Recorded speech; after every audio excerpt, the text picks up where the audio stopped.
Welcome everybody, my name is Michael, and today we're discussing how a trader lost $650,000 in 2 seconds. Well, actually a couple minutes. Still, he lost $650,000 and it wasn't due to a trading mistake, but rather phishing. That's right, phishing scammers. So this is what not to do.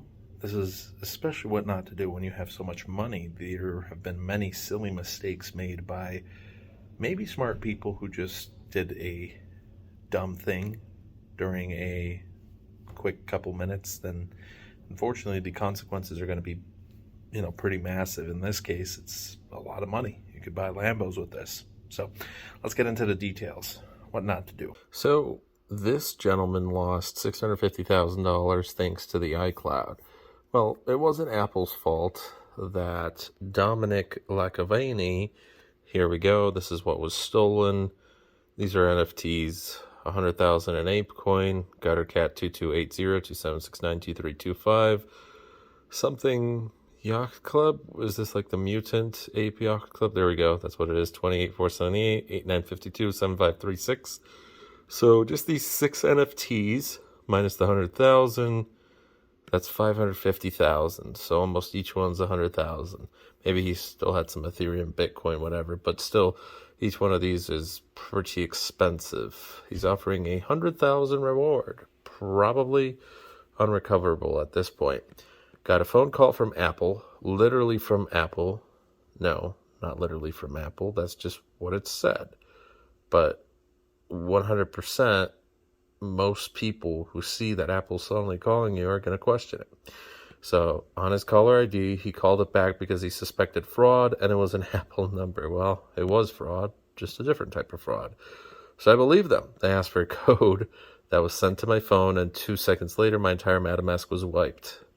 So probably this took a couple of minutes after the conversation, of course, which itself took a couple of minutes as well. They asked for a code. Never, ever, ever give away your code. So what did they exactly look like? Well, he tweets a little bit further.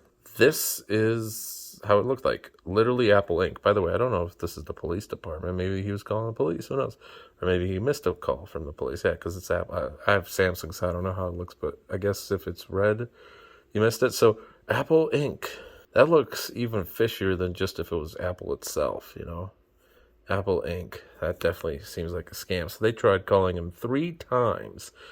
And we know from so many scam stories out there that this is the easiest thing in the world to just get a mirrored number. So it looks like he definitely talked with them for a little bit. He had 4 phone calls, so then they called him back again, and maybe he was talking again. But anyways, that happened really, really not too long ago. This man is quite upset. $650,000 just lost like that. Bam, in a snap of a finger. He claims hackers pulled it off by getting hold of his secret 12-word seed phrase. It was stored on iCloud.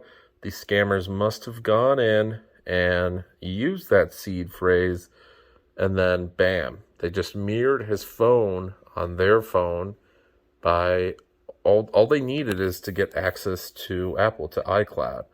That's it. They got access to his Apple ID, and iCloud automatically does what iCloud does. It saves pretty much everything. In this case, MetaMask was saved, and all the and the seed phrase and the password, and that's it.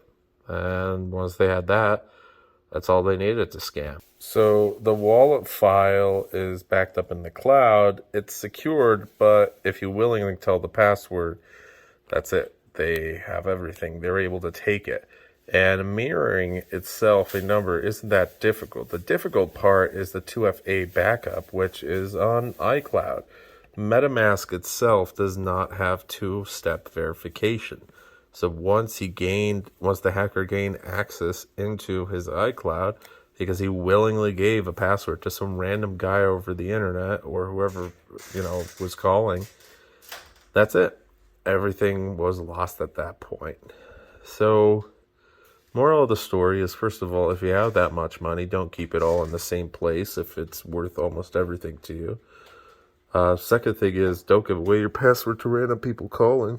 Third thing is, if you have something of value, don't keep it on an exchange or MetaMask in this case, because MetaMask doesn't care. They're going to not refund you, because in this case he wasn't hacked, but you willingly gave the password away. No one's ever going to refund you for something like this. And honestly, the bitter truth is, for the average person, this will still continue to happen. They won't fully understand what's going on. So despite mainstream adoption, this is just the beginning of these stories, and this will always happen. There's a fool born every second. But another thing is, Apple is just like the IRS. Now, the IRS will not call you no matter what. Apple can call you if you initiate a support ticket. That's it. They're not just going to be calling you randomly. And this doesn't just go for Apple, but this goes for many companies out there. So if there's a fishy number you don't fully recognize, what my advice is, always look it up. And in many cases, you can find out that it goes through spam filters, or even if it doesn't, it's listed on spam forums. And if for some reason they actually aren't spammers, they're going to leave you a voicemail. But even if they leave you a voicemail, they still could be scammers. So it's always best to just look it up. And if you don't recognize the number, ultimately, don't click anything they send through text messages. Don't click any email links. Don't respond to them. Just ignore them. Add them to the block list, and that's it. I get tons of this every single week. Whatever. You just ignore it. So anyways, thanks for watching. I just wanted to thank you guys so much for watching today's video. If you enjoyed, thanks, and leave maybe a comment, maybe some engagement, and we shall see you guys as always tomorrow. Have a great rest of your day, and take care. Learn from these people. Not that you guys are going to be doing this, but I'm still surprised people fall for this stuff every single day, and in such large amounts. Some of these guys are millionaires or multimillionaires. Bye.